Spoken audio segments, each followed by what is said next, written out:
ನಮಸ್ತೆ ವಿದ್ಯಾರ್ಥಿಗಳೇ, ಇತಿಹಾಸ ತರಗತಿಗೆ ತಮ್ಮೆಲ್ಲರಿಗೂ ಸ್ವಾಗತ. ವಿದ್ಯಾರ್ಥಿಗಳೇ, ಕಳೆದ ಒಂದು ತರಗತಿಯಲ್ಲಿ ನಾವು ಅಲಾವುದ್ದೀನ್ ಖಿಲ್ಜಿಯ ಆಡಳಿತ, ಆತನ ಆಡಳಿತದಲ್ಲಿ ಬರ್ತಕ್ಕಂಥ ಪ್ರಮುಖ ಆಡಳಿತದ ಅಂಶಗಳು ಮತ್ತು ಅಲಾವುದ್ದೀನ್ ಖಿಲ್ಜಿಯ ರಾಜಪ್ರಭುತ್ವ ನೀತಿ, ಆತನ ಸೈನಿಕ ಸುಧಾರಣೆ ಮತ್ತು ಕಂದಾಯ ಸುಧಾರಣೆಯ ಬಗ್ಗೆ ಕಳೆದ ಒಂದು ತರಗತಿಯಲ್ಲಿ ಅಧ್ಯಯನ ಮಾಡಿದ್ವಿ. ಮುಂದುವರಿದು ಇವತ್ತಿನ ಒಂದು ತರಗತಿಯಲ್ಲಿ ಅಲಾವುದ್ದೀನ್ ಖಿಲ್ಜಿಯ ಮಾರುಕಟ್ಟೆ ಸುಧಾರಣೆ, market reforms of Alauddin Khilji. Alauddin Khilji ಉತ್ತಮ ಸೈನ್ಯವನ್ನು ಹೊಂದಿದರೂ ಸಹ ಸೈನಿಕರಿಗೆ ಆಕರ್ಷಕ ಸಂಬಳ ನೀಡುತ್ತಿರಲಿಲ್ಲ. ರಾಜ್ಯಕ್ಕೆ ತೆರಿಗೆ ರೂಪದಲ್ಲಿ ಬರುತ್ತಿದ್ದ ಹಣಕ್ಕಿಂತ ಸೈನ್ಯ ನಿರ್ವಹಣೆಗೆ ಹೆಚ್ಚು ವೆಚ್ಚವಾಗುತ್ತಿತ್ತು. ಅದಕ್ಕಾಗಿ ಕಡಿಮೆ ವೇತನ ಪಡೆಯುತ್ತಿದ್ದರೂ ಸೈನಿಕರು ಸುಖವಾಗಿ ತೃಪ್ತಿಯಿಂದ ಜೀವನ ಸಾಗಿಸಲು ಅನುಕೂಲ ಮಾಡಿಕೊಡುವುದಕ್ಕಾಗಿ ಮಾರುಕಟ್ಟೆ ಸುಧಾರಣೆಯನ್ನು ಜಾರಿಗೆ ತರಲಾಯಿತು. ಅಲಾವುದ್ದೀನ್ ಖಿಲ್ಜಿ ಆರ್ಥಿಕ ಕ್ಷೇತ್ರದ ಬಗ್ಗೆ ಹೆಚ್ಚಿನ ಆಸಕ್ತಿ ವಹಿಸಿದ ಹಿನ್ನೆಲೆಯಲ್ಲಿ ಲೇನ್ ಪೂಲ್ ರವರು ಈ ಮಾತನ್ನು ಹೇಳಿದ್ದಾರೆ. ಸುಲ್ತಾನ ಒಬ್ಬ ಉತ್ತಮ ರಾಜಕೀಯ ಅರ್ಥಶಾಸ್ತ್ರಜ್ಞ ಎಂದು ಹೊಗಳಿದ್ದಾರೆ. ಬರಣಿ ತನ್ನ ತಾರಿಕ್ ಎ ಫಿರೋಜ್ ಶಾಹಿ ಗ್ರಂಥದಲ್ಲಿ ಮಂಗೋಲರ ದಾಳಿಯಿಂದ ರಾಜ್ಯವನ್ನು ರಕ್ಷಿಸಲು ಉತ್ತಮ ಸೈನ್ಯವನ್ನು ಸಂಘಟಿಸಲು ಅಲಾವುದ್ದೀನ್ ಖಿಲ್ಜಿ ಆರ್ಥಿಕ ಸುಧಾರಣೆ ಕೈಗೊಂಡನು ಎಂದಿದ್ದಾರೆ. ಸಾರ್ವಜನಿಕ ಕಲ್ಯಾಣದ ಉದ್ದೇಶದಿಂದ ಖಿಲ್ಜಿ ಮಾರುಕಟ್ಟೆ ಸುಧಾರಣೆ ಜಾರಿಗೆ ತಂದಿದ್ದಾನೆ ಎಂಬುದು ಅಮೀರ್ ಖುಸ್ರುವಿನ ಅಭಿಪ್ರಾಯ. ಅಲಾವುದ್ದೀನ್ ಖಿಲ್ಜಿ ತನ್ನ ಕಾಲದಲ್ಲಿ ಮಾರುಕಟ್ಟೆಗಳನ್ನು ಮಂಡಿಗಳು ಎಂದು ಕರೆಯಲಾಗ್ತಾ ಇತ್ತು. ಈ ಮಂಡಿಗಳ ಮೇಲ್ವಿಚಾರಣೆ ಶಹನಾಯಿ ಮಂಡಿ ಎಂಬ ಅಧಿಕಾರಿಗೆ ಸೇರಿತ್ತು. ಇನ್ನು ಈ ಮಾರುಕಟ್ಟೆಯ ನಿಯಮಗಳೇನು? ಈ ಮಾರುಕಟ್ಟೆಯ ನಿಯಮಗಳನ್ನು ನಾವು ನೋಡೋದಾದರೆ, ಮೊದಲನೆಯದು, ಪ್ರತಿಯೊಬ್ಬ ವ್ಯಾಪಾರಿ ತನ್ನ ಹೆಸರನ್ನು ಮಾರುಕಟ್ಟೆ ಪರಿವೀಕ್ಷಕ ಅಧಿಕಾರಿ ಕಚೇರಿಯಲ್ಲಿ ನೋಂದಾಯಿಸಿಕೊಳ್ಳಬೇಕು. ಎರಡನೆಯದು, ವ್ಯಾಪಾರಿ ವಸ್ತುಗಳನ್ನು ಸರ್ಕಾರಿ ದಾಸ್ತಾನು ಮಳಿಗೆಯಿಂದಲೇ ಕೊಂಡುಕೊಳ್ಳಬೇಕು. ಮೂರನೆಯದು, ವಸ್ತುಗಳನ್ನು ಸರ್ಕಾರ ನಿಗದಿಪಡಿಸಿದ ಬೆಲೆಗೆ ಮಾರಾಟ ಮಾಡುವುದು. ನಾಲ್ಕನೆಯದು, ಸರ್ಕಾರದ ಅಳತೆಗೋಲು ಮತ್ತು ತೂಕದ ಕಲ್ಲುಗಳನ್ನೇ ಉಪಯೋಗಿಸುವುದು. 5, ದೊಹಬ್ ಮತ್ತು ದೆಹಲಿಯಿಂದ 200 ಮೈಲಿ ದೂರದೊಳಗಿನ ಪ್ರದೇಶದ ರೈತರು ತಮ್ಮ ಉತ್ಪಾದನೆಯನ್ನು ನೋಂದಾಯಿತ ರೈತರಿಗೆ ಮಾಡುವುದು. 6, ರೈತರು ತಾವು ಬೆಳೆದ ಧಾನ್ಯದಲ್ಲಿ ತಮ್ಮ ಕುಟುಂಬಕ್ಕೆ ಸಾಕಾಗುವಷ್ಟು ಉಳಿಸಿಕೊಂಡು ಹೆಚ್ಚುವರಿ ಉತ್ಪಾದನೆಯನ್ನು ಸರ್ಕಾರಕ್ಕೆ ನೀಡುವುದು. 7, ರೈತ ತೆರಿಗೆಯನ್ನು ಹಣದ ಬದಲಿಗೆ ಧಾನ್ಯ ರೂಪದಲ್ಲಿ ನೀಡುವುದು. 8, ಅವಶ್ಯಕತೆ ಬಂದಾಗ ಪಡಿತರ ವ್ಯವಸ್ಥೆ ಜಾರಿಗೆ ತರುವುದು. 9, ಮಾರುಕಟ್ಟೆ ವ್ಯವಹಾರದಲ್ಲಿ ಗೂಢಾಚಾರ ಪದ್ಧತಿ ಜಾರಿಗೆ ತರುವುದು. 10. ಅಕ್ರಮವಾಗಿ ಧಾನ್ಯ ಸಂಗ್ರಹಿಸಿದವರಿಗೆ ಉಗ್ರ ಶಿಕ್ಷೆ ನೀಡುವುದು. 11.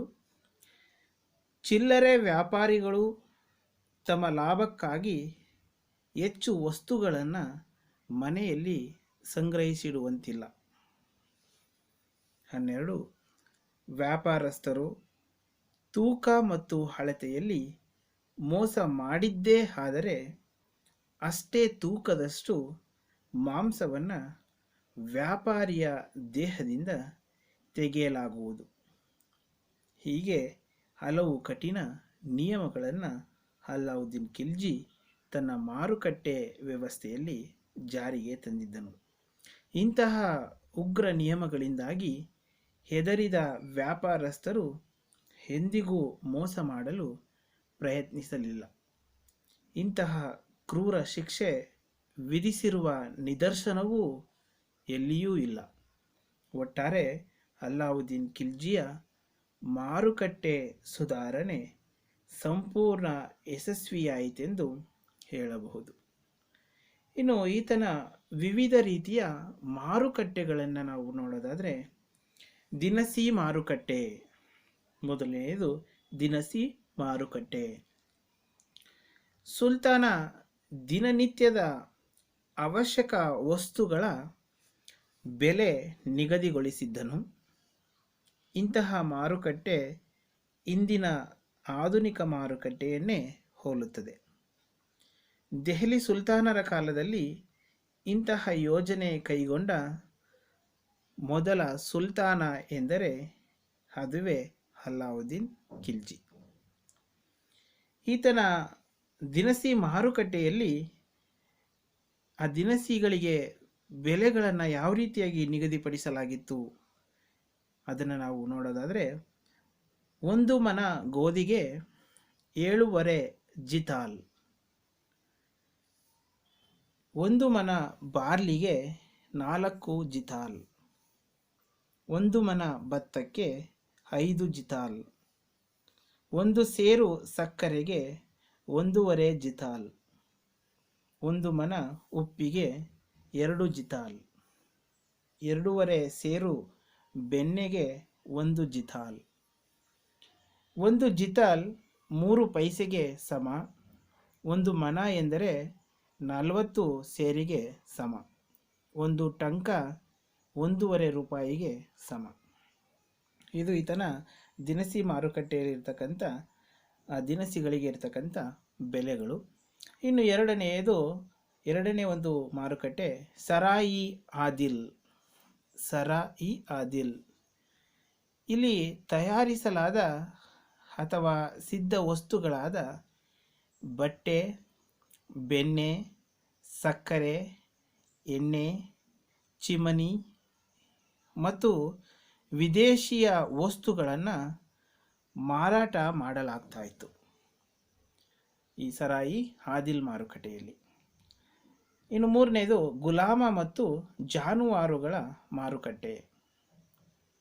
ಈ ಗುಲಾಮ ಮತ್ತು ಜಾನುವಾರುಗಳ ಮಾರುಕಟ್ಟೆಯಲ್ಲಿ ಮನುಷ್ಯರನ್ನು ಪ್ರಾಣಿಗಳಂತೆ ಮಾರಾಟ ಮಾಡಲಾಗುತ್ತಿತ್ತು.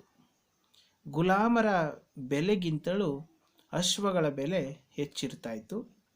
ಗುಲಾಮರನ್ನು ಅವರ ಯೋಗ್ಯತೆ ಮತ್ತು ಶಕ್ತಿ ಸಾಮರ್ಥ್ಯಗಳಿಗೆ ಅನುಗುಣವಾಗಿ ಬೆಲೆ ಕಟ್ಟಲಾಗುತ್ತಾ ಇತ್ತು.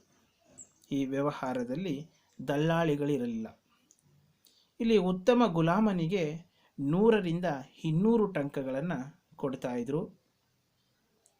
ಸಾಮಾನ್ಯ ಗುಲಾಮನಿಗೆ 10ರಿಂದ 15 ಟಂಕ, ಗುಲಾಮ ಸ್ತ್ರೀಗೆ 5ರಿಂದ 12 ಟಂಕ, ಒಬ್ಬ ವೇಶ್ಯೆಯ ಬೆಲೆ 20ರಿಂದ 40 ಟಂಕ ಆಗಿತ್ತು.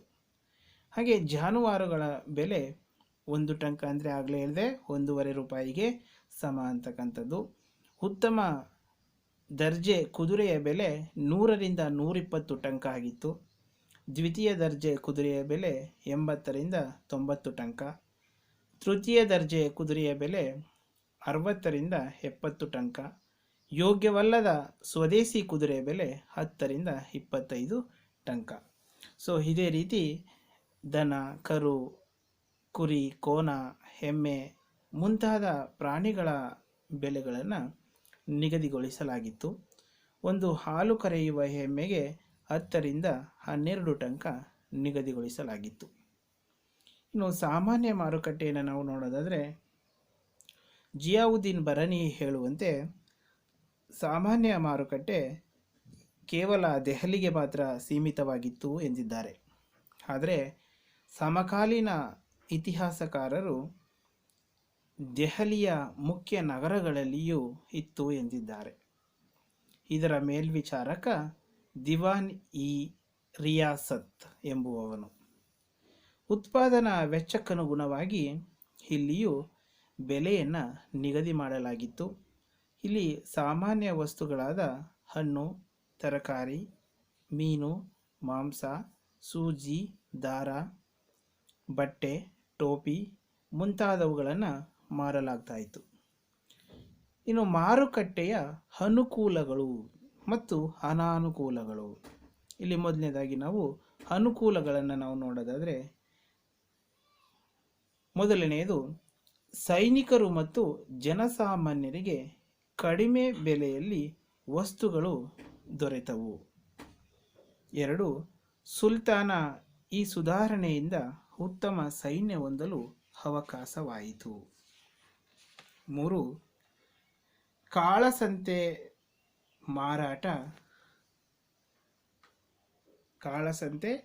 ಮಾರಾಟ ಮತ್ತು ಕಳ್ಳತನದಂತಹ ಅಪರಾಧಗಳು ಜರುಗಲಿಲ್ಲ.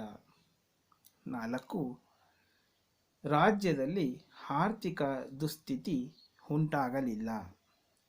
5, ಸುಲ್ತಾನನ ಆಳ್ವಿಕೆಗೆ ಅಡ್ಡಿಯುಂಟಾಗಲಿಲ್ಲ. ಇದು ಮಾರುಕಟ್ಟೆಯ ಅನುಕೂಲಗಳು. ಅನಾನುಕೂಲಗಳನ್ನು ನಾವು ನೋಡೋದಾದರೆ, ಮಾರುಕಟ್ಟೆ ನಿಯಮಗಳು ಕೃಷಿ ಮತ್ತು ಮಾರುಕಟ್ಟೆಯ ಮೇಲೆ ದುಷ್ಪರಿಣಾಮ ಬೀರಿದವು. ರೈತರಿಗೆ ಅತೃಪ್ತಿಯಾಯಿತು. 2ನೇದು ರೈತರಿಗೆ ಅತೃಪ್ತಿಯಾಯಿತು. 3ನೇದು ವ್ಯಾಪಾರಸ್ಥರು ಭಯಭೀತರಾಗಿ ಸಂಪಾದನೆಗಿಂತ ನಷ್ಟವನ್ನೇ ಅನುಭವಿಸಿದ್ದರೆನ್ನಬಹುದು.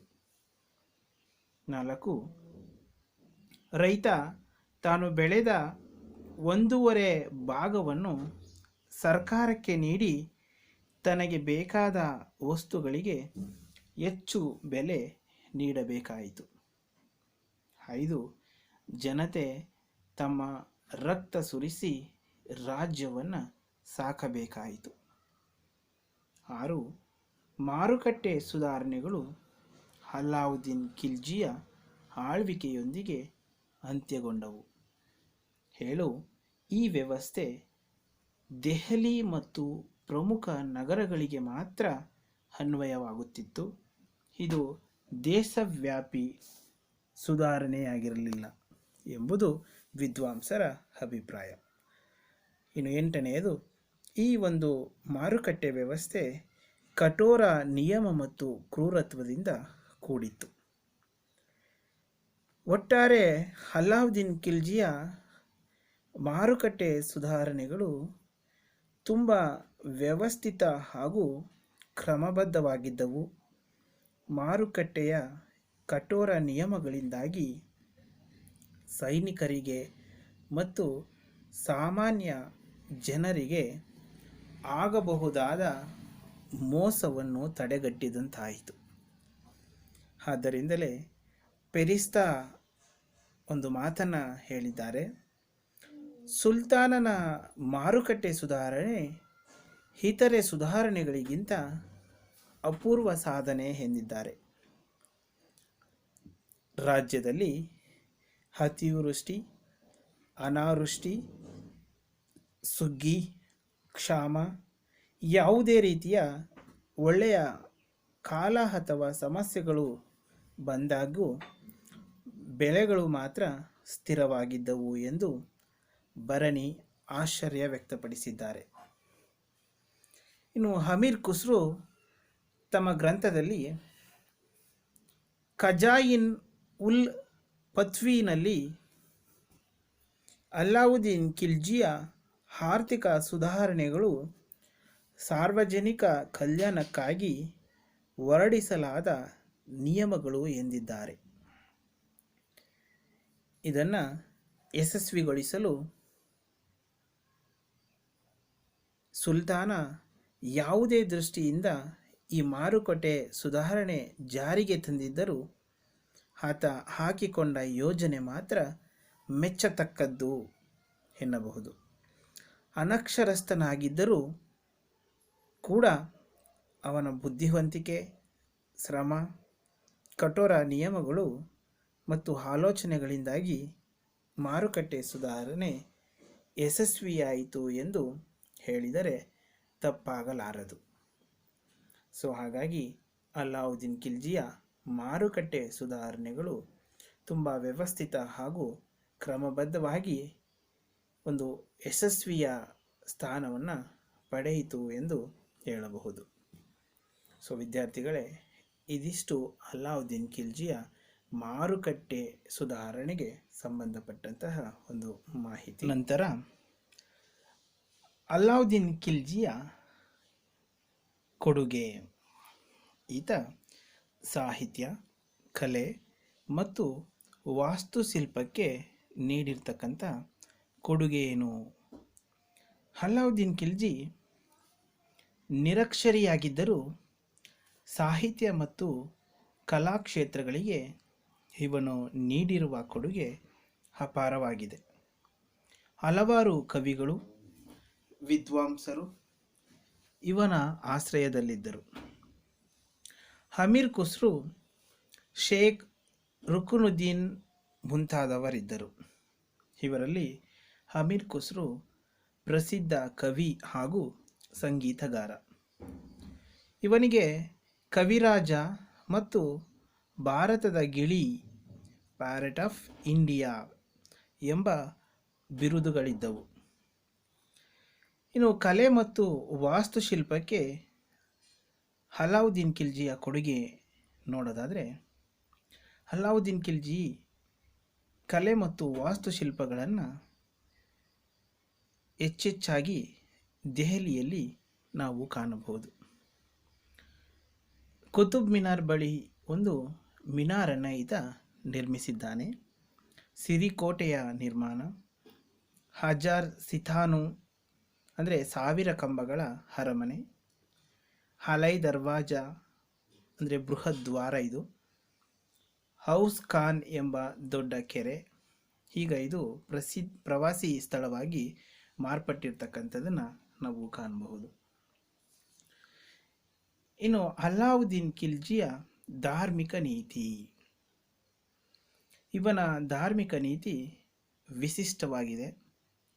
ಇವನು ಸಂಪೂರ್ಣವಾಗಿ ಇಸ್ಲಾಂ ಧರ್ಮವನ್ನು ಹಪ್ಪಿಕೊಂಡವನೂ ಅಲ್ಲ, ಈತ ಹಿಂದೂ ಧರ್ಮ ಸಹಿಷ್ಣುವೂ ಅಲ್ಲ.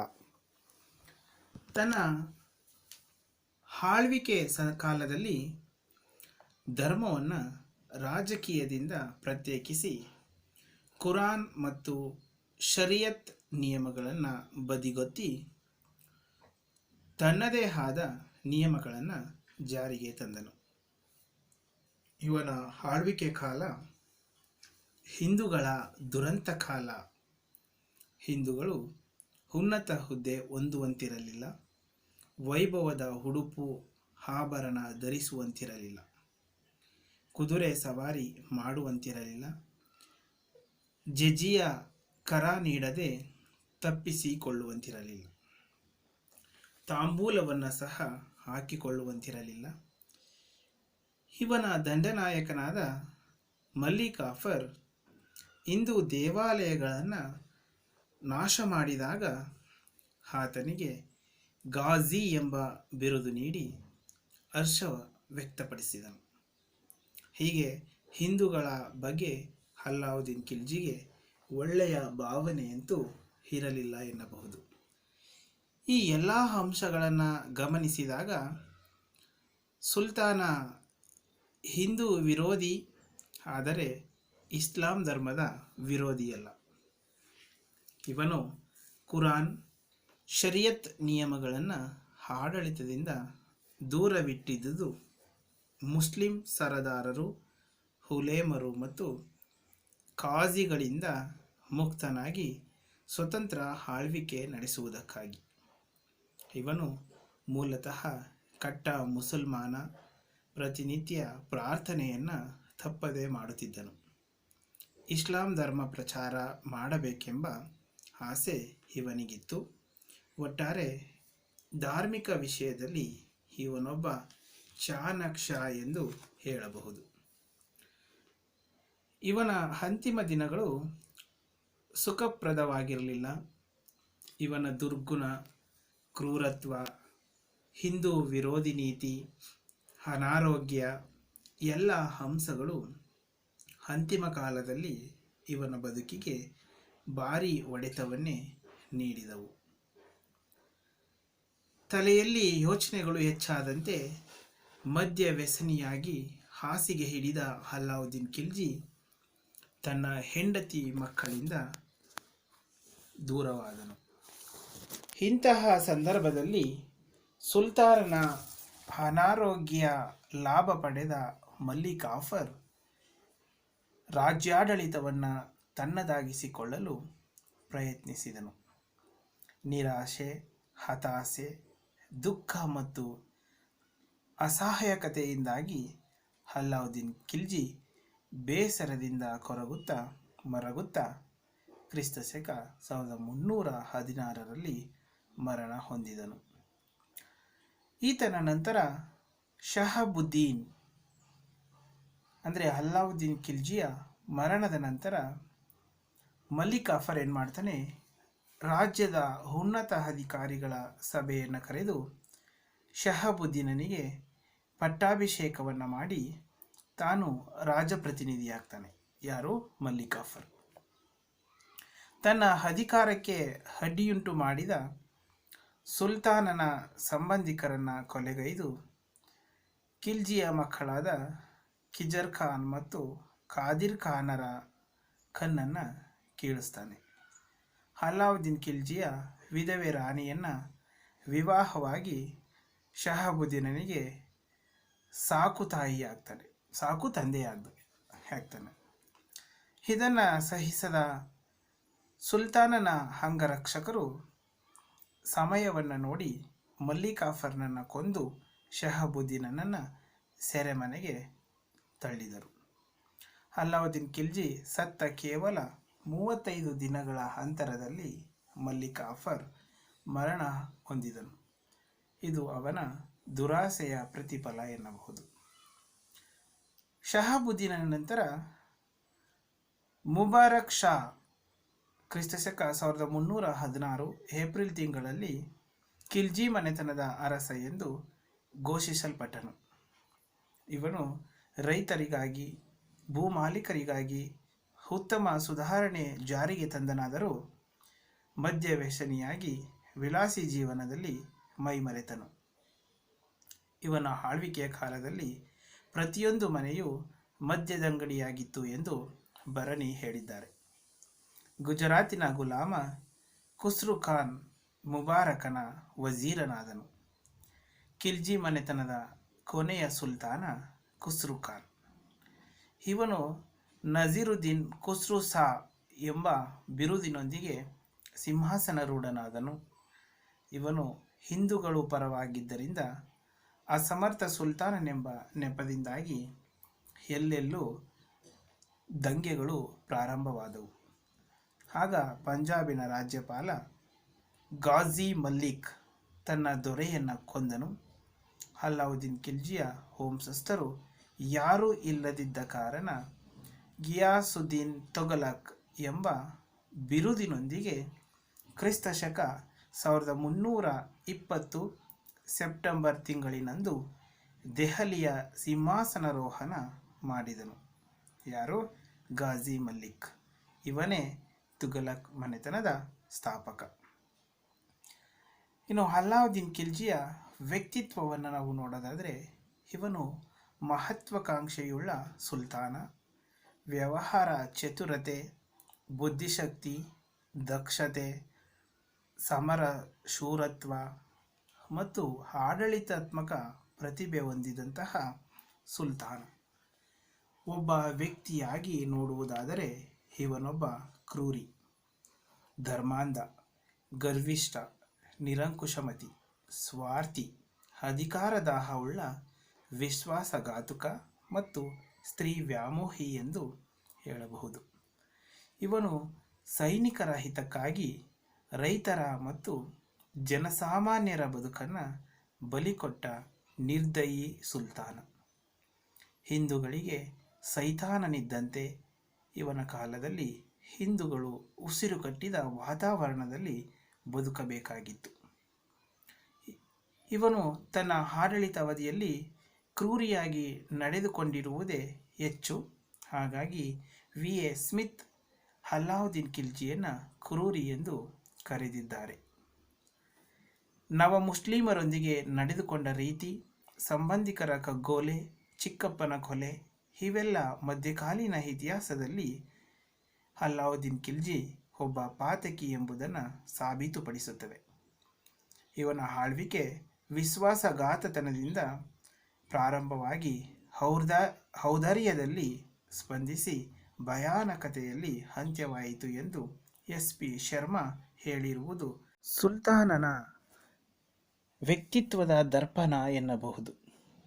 ಭರಣಿ ಹೇಳುವಂತೆ ಸುಲ್ತಾನ ತುಂಬ ಕೋಪಿಷ್ಠ ಹಾಗೂ ಕೆಟ್ಟ ಹೃದಯವುಳ್ಳವನು. ಇವನು ನಡೆದು ಬಂದ ಹಾದಿ ವಾಮ ಮಾರ್ಗವಾದ್ದರಿಂದ ಇವನನ್ನು ಆಳ್ವಿಕೆಯ ಉದ್ದಕ್ಕೂ ಸಂಬಂಧಿಕರು, ಸ್ನೇಹಿತರು ಮತ್ತು ಪ್ರಜೆಗಳು ಅನುಮಾನ ದೃಷ್ಟಿಯಿಂದಲೇ ನೋಡುತ್ತಿದ್ದರು. ಹಾಗಾಗಿ ಇವನೊಬ್ಬ ಉತ್ತಮ ವ್ಯಕ್ತಿತ್ವ ಹೊಂದಿರುವ ಯಶಸ್ವಿ ಸುಲ್ತಾನ ಎಂದು ಕರೆಸಿಕೊಳ್ಳಲಿಲ್ಲ. ಇವನ ವ್ಯಕ್ತಿತ್ವದಲ್ಲಿ ಅಮಾನವೀಯ ಗುಣಗಳೇ ಹೆಚ್ಚಿದ್ದವು. ಇವನ ತಲೆಯಲ್ಲಿ ಒಳ್ಳೆಯ ಆಲೋಚನೆಗಳ ಬದಲಾಗಿ ಕೃತ್ರಿಮ ಆಲೋಚನೆಗಳೇ ಅತಿಯಾಗಿದ್ದವು. ಆದರೂ ಸಹ ಅಲಾವುದ್ದೀನ್ ಖಿಲ್ಜಿ ಒಬ್ಬ ಯಶಸ್ವಿ ಆಡಳಿತಗಾರ, ಭಾರತಾದ್ಯಂತ ತನ್ನ ಸಾರ್ವಭೌಮತ್ವ ಸ್ಥಾಪಿಸಿದ ಸಾಮ್ರಾಜ್ಯ ವಿಸ್ತಾರಕ. ಇವನ ಮಾರುಕಟ್ಟೆ ಸುಧಾರಣೆ ಅವಿಸ್ಮರಣೀಯ, ಉತ್ತಮ ಸಾಹಿತ್ಯ ಹಾಗೂ ಕಲಾ ಪೋಷಕ. ಆದ್ದರಿಂದಲೇ ಎಲ್ಫಿನ್ಸ್ಟನ್ ಎಂಬುವವರು ಅಲಾವುದ್ದೀನ್ ಖಿಲ್ಜಿಯ ಆಳ್ವಿಕೆಯ ಕಾಲ ಸುವರ್ಣಯುಗ ಎಂದಿದ್ದಾರೆ.